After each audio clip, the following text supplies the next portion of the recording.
On the court for the Timberwolves, Kawhi Leonard out there with Naz Reid. Then there's Anthony Edwards. Then there's Rudy Gobert. And it's McDaniels in at the shooting guard position. Here in the second half, he's looked like a totally different player. That's his third triple.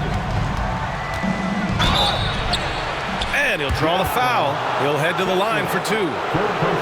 And let's see what the Minnesota Timberwolves have coming up. On Thursday, they'll be playing against Devin Booker and the Phoenix Suns. Then on Saturday, they'll begin a road trip starting in San Antonio, going up against the Spurs. One way you could look at this difficult stretch against some of the best in the league, it's a tremendous chance to prove to the league just how good your team is. It could provide a huge statement.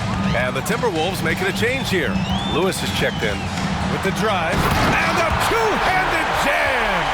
Now that's how you use the screen right there. And it leads to a thunderous finish. That was nice.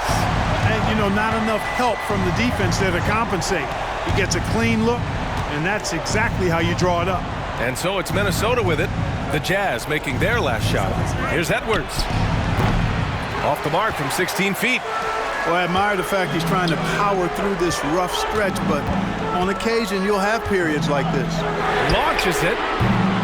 McDaniels with the rebound. McDaniels got rebound number 8 now. He hasn't helped the cause with his shooting, but his teammates have had his back. He can score from anywhere, whether it's pulling up or driving the lane. McDaniels is up to the task. Guarded by Edwards. Sinks it from distance. He's got 21. Yep, and he's got his three-point shot back. He did nothing from range in the first half. But here in this quarter, woo, he's got it going. Here's Lewis. An open look for Reid. It's rebounded by George. And even with the miss, that's a high percentage shot for him. Oh, and makes it with the kiss. And now a 9-point Jazz lead. He's going off this quarter, a huge reason why this team is on top. That's number 4 on him. He's still got a little wiggle room, but if he picks up a 5th, that could be a problem.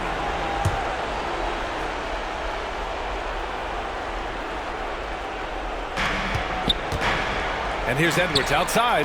Knocks down the long J. Edwards has got 19 points. And this is someone that can really hurt you from long range. He did that to a degree in the first half, and he's doing it now. Pass to George, to the middle. And he converts the layup. And the Jazz lead by 8. His playmaking is something to watch. Threading that pass right in there. It's Edwards with a drive. McDaniels with it. 2 minutes remaining in the game. Out of bounds. It'll be Utah's ball.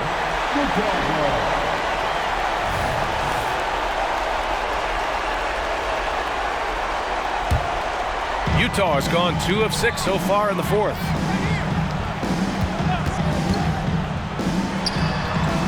From deep. Oh, and again, it's the Jazz from deep. We always see trends come and go in the NBA, Grant. It seems like in the current era, the pick and roll is the go-to offensive set. Oh, no question, B.A. To be competitive these days, you have to be able to run the pick and roll very, very well. And that's why lead guard play is so important right now in the league. There's a screen. Kicks it to George. Guarded by Edwards. Jacks up a 3. Knocks it down from distance. Pick works well there, but the defense left a lot to be desired. Yeah, that's not the defense you need. You got to be tougher defensively. Now a timeout called by Minnesota. They trail by 14. And we've got 1:18 left to play in the fourth quarter of this one.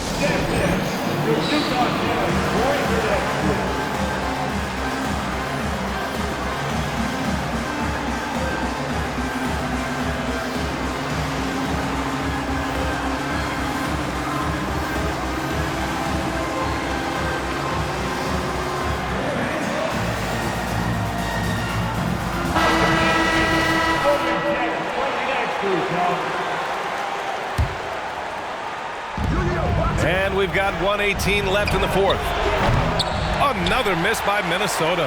At this point, I'm not sure if it's the play calling or the player himself. A pretty comfortable win for them in this one. Great effort pays off for the Jazz.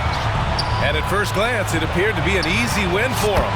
However, they had to weather some storms along the way, Grant. Yeah, in terms of competitiveness, it was a lot closer than the final score indicates. This will mark their 13th win of the year. Not a bad number. And against a familiar opponent, it's nice to establish a psychological advantage with the win in the first game. Especially because they're going to get together 3 more times this season. You love to get an opponent figured out early, and you're going to be seeing them that often. Fires the 3, buries it from 3. And the Jazz lead by 17. This is what winning is all about. Playing your best when it matters most. Yeah, you know, once they got victory in their view, a huge injection of energy and a great run to finish it off. It's good. Boy, you love to see Edwards shine on offense like this. I know it's got to be making his coach happy, too. Kessler a screen.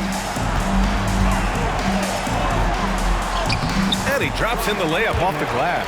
They got a big lift from their crowd tonight, giving them the energy they needed. Boy, they've given their fans plenty to cheer about, that's for sure. Effort, skill, coaching, you name it, they've done it. Second personal foul, 15 foul. The first one falls. For the Timberwolves, Tyron Lewis Jr. So he gets them both.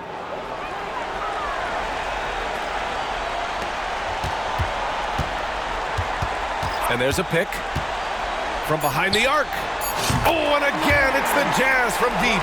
And this is how he shines. He's a big part of their floor space. And you know what? It's all about the long-distance game for him tonight. He's getting it done from out there. So we see the Jazz taking the W here. They grab the win, and what an in-season tournament they are having so far, Grant. They complete group play undefeated at 4-0. It's very clear they are at their sharpest during these NBA Cup games. They are on to the knockout round, and you have to think they'll be favorites no matter who they face. Well, folks, that's going to do it for now.